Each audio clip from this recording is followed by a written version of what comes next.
आज हम लोग रे ऑप्टिक्स के कुछ इम्पोर्टेंस अजर्सन एंड रीजंस क्वेश्चंस को डिस्कस करते हैं।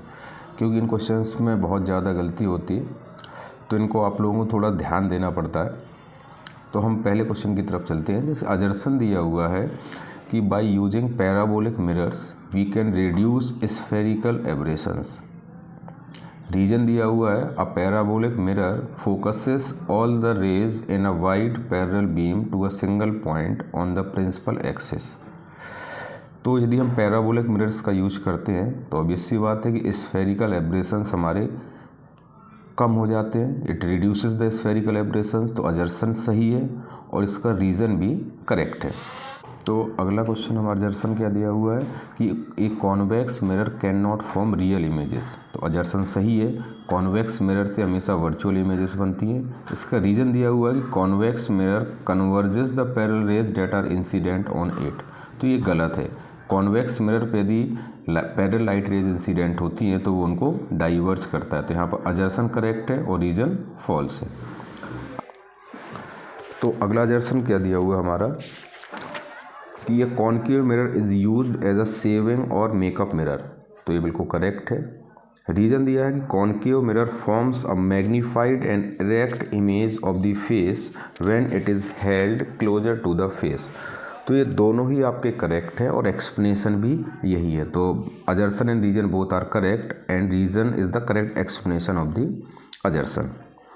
अगला क्वेश्चन में आपका अजर्सन क्या दिया है कि during summer noon the trees and houses on the other side of an open ground appear to be shaking. Assertion सही है, ये आप लोगों ने ऑब्जर्व भी किया होगा, गर्मियों के दिन में ऐसा आपको दिखाई देता है। रीज़न दिया कि critical angle depends upon the colour of light. तो ये रीज़न तो करेक्ट है बट ये एक्सप्लेनेशन नहीं है। तो अजर्सन का करेक्ट एक्सप्लेनेशन क्या है कि गर्मियों के टाइम पे वो एयर जो कि ग्राउंड के साथ कांटेक्ट में होती है उसका टेम्परेचर इंक्रीज हो जाता है, उसका टेम्परेचर ज़्यादा हो जाता है तो वहाँ पर डेंसिटीज़ में आपका वेरिएशन हो जाता है। इसके वजह से जब लाइट रेज पास होती हैं तो उसमें रिफ्रैक्शन होता है और रिफ्रैक्शन के वजह से आपको वो सेकिंग दिखाई देते हैं, मतलब there setups a convection heat.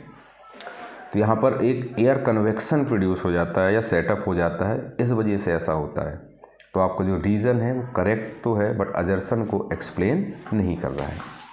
अगला अजर्सन देखते हैं। अगला अजर्सन क्या दिया है कि the formula that relates the focal length of a lens to the refractive index of the lens material and the radii of the curvature of its two surfaces is lens makers formula. बिल्कुल सही है। Lens makers formula क्या होता है 1/f is equals to μ-1 into 1/r1 minus 1/r2।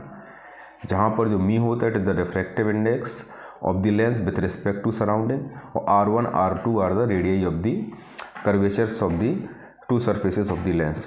तो ये बिल्कुल ये सही है अजर्सन। रीज़न दिया हुआ है कि it is used by the manufacturers to design lenses of the required focal length from a glass of the given refractive index। तो इसमें रीज़न भी सही है क्योंकि इसी वजह से इसे हम लेंस मेकर्स फार्मूला कहते हैं। नेक्स्ट क्वेश्चन देखते हैं। उन्होंने बोला sunglasses have curved surfaces but they do not have any power। तो ये बिल्कुल सही है क्योंकि आपका जो रेडियस ऑफ कर्वेचर है दोनों की सेम होती है, इसके वजह से इनका पावर 0 होता है। Both the surfaces of sunglasses are equally curved that is R1 equals to R2 resulting in 0 power. तो देखो जो इसका तो रीजन अजर्सन को करेक्टली एक्सप्लेन कर रहा है, तो both are correct and reason correctly explain the reason. अगले क्वेश्चन में अजर्सन की तरफ जाते हैं हम। उन्होंने बोला the total magnification of the combination of the lenses is a product of the magnification of the individual lenses. ये हम लोग डिस्कस कर चुके क्लास में। यदि एक से ज़्यादा लेंसेज को हम कॉन्टैक्ट में रखते हैं तो ओवरऑल मैग्नीफिकेशन क्या होता है m is equals to m1 into m2 into m3 so on. Reason इन्होंने दिया हुआ है the image formed by the first lens become the object for second. बिल्कुल सही बात है। जब हम ये प्रूव करते हैं कि m equals to m1 into m2, इसमें यही करते हैं हम लोग कि जो पहले से हमारी इमेज बनती है वो दूसरे के लिए एज अ ऑब्जेक्ट की तरह काम करती है। तो both are correct and also reason is the correct explanation of the अजर्सन।